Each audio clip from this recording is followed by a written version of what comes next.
Imagine being one of the most powerful women in Europe, rich, feared, and surrounded by servants. Then, centuries later, your name becomes linked to one of history's darkest legends. This is the story of Elizabeth Báthory, the woman known as the Blood Countess. And the truth may be even more complex than the legend. In 1560, Elizabeth Báthory was born into one of the most influential noble families in the Kingdom of Hungary, in what is now part of modern-day Hungary and Slovakia. The Báthory family held enormous wealth and political power. Some relatives were princes, others were military leaders. When Elizabeth entered a room, she did not need an introduction. Her family name already spoke for her. From an early age, she received an education uncommon for women of her era. She learned languages, managed estates, and was trained to handle noble responsibilities.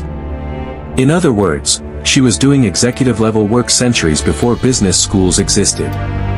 At age 15, Elizabeth married backhand index pointing right Ferenc Nádasdy, a prominent noble and military commander. He became known for his campaigns against the Ottoman Empire. Because he spent long periods away from home, Elizabeth often oversaw vast estates and households that required authority, intelligence, and administrative skill. To her contemporaries, she was not merely a noblewoman.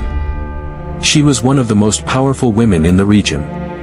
Her principal residence was backhand index pointing right Čachtice Castle, a fortress that would later become central to the stories told about her.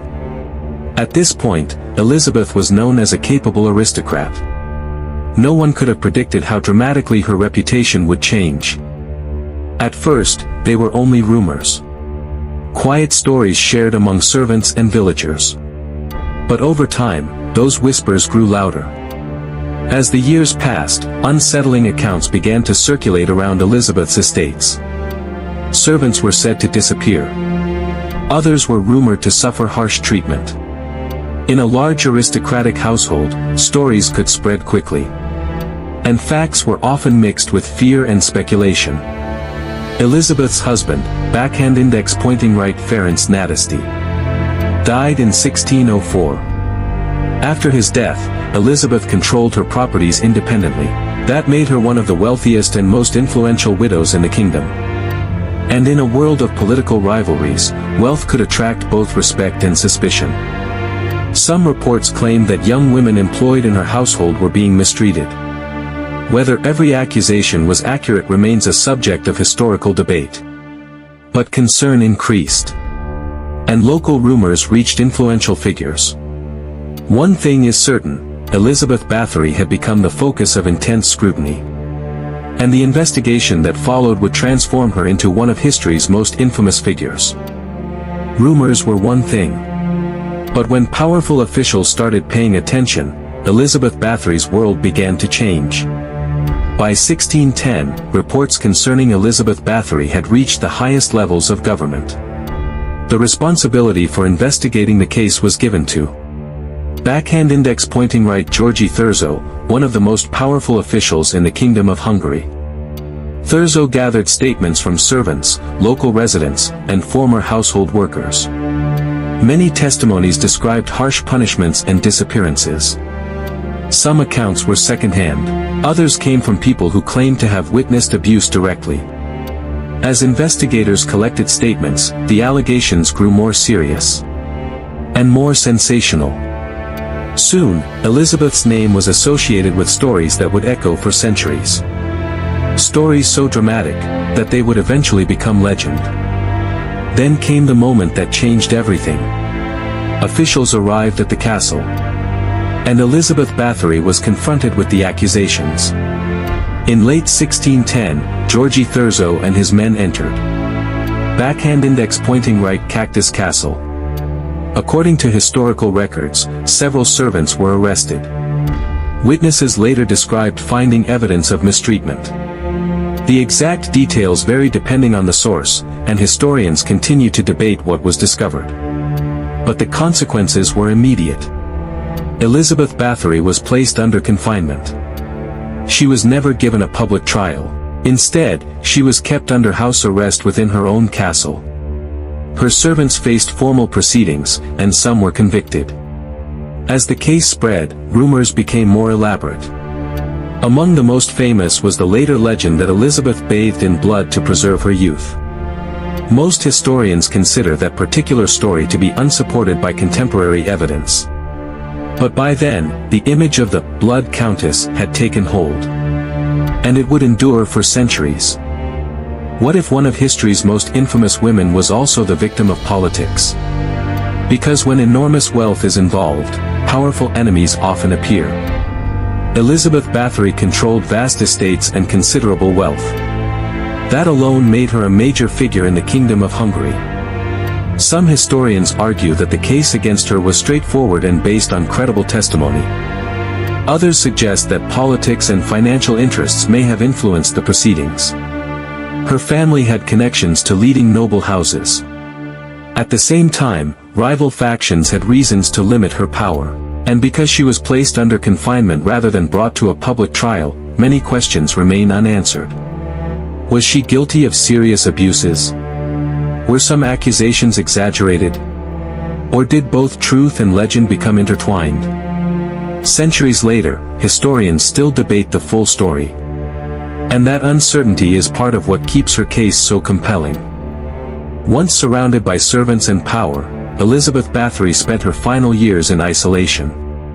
After 1610, Elizabeth remained confined at Backhand Index Pointing Right Čachtice Castle.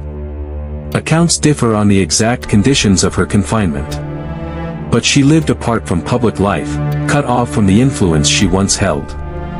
Imagine ruling vast estates one day, and spending your remaining years in enforced isolation the next. No political meetings.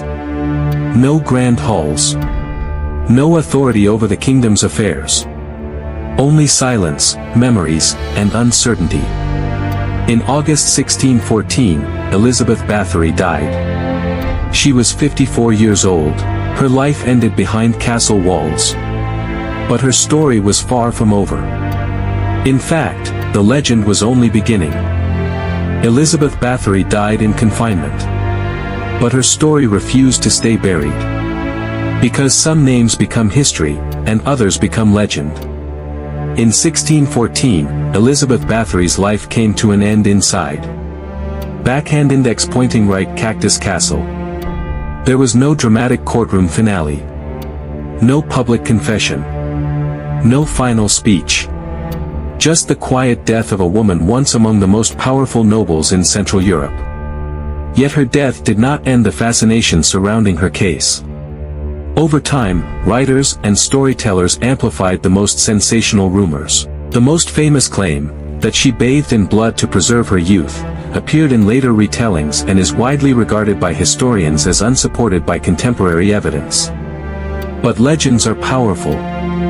Once a dramatic story captures the imagination, it can overshadow the more complicated historical record. And Elizabeth Báthory's reputation grew darker with each retelling. So who was Elizabeth Báthory? A cruel aristocrat? A victim of political intrigue? Or a historical figure whose story became myth? Today, Elizabeth Báthory remains one of history's most debated noblewomen. Some historians conclude that serious abuses occurred. Others argue that later accounts exaggerated the allegations and transformed them into Gothic legend. What is clear is that her case reflects the intersection of power, politics, fear, and storytelling. Her name has inspired books, films, and comparisons to fictional vampires. But the real story is more complex than any horror tale. Elizabeth Báthory was a wealthy and influential noblewoman whose downfall became one of Europe's most enduring legends.